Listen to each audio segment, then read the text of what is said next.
Okay, students, let's see what we have for science in class 10 standard. This is your S1 portion, S1, and this is your S2.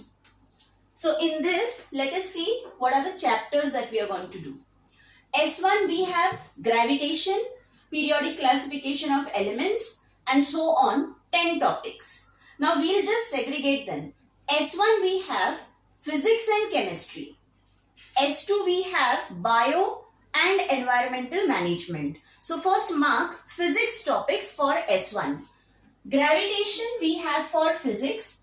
Then we have effects of electric current in physics, heat, refraction of light, lenses and space missions. These are your physics topic.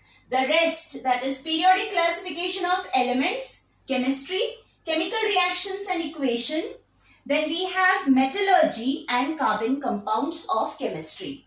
Children, what problems do we face in physics? Many sums are there.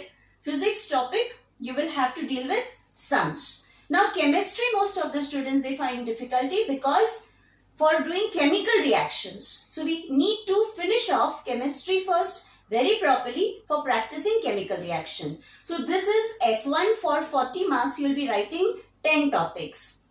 S2, biology. So let's see what we have in bio.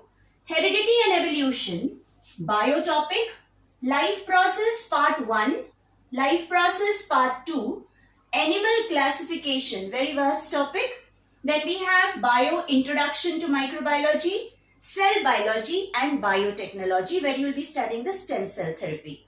So in this, we have these bio topics, 6 bio topic. And the rest one, these are of environmental management. S2, you will be writing 10 topics for 40 marks. So here, S1 40, S2 40, 20 marks practicals you have. So total you will have 100 marks paper for science for class 10 standard.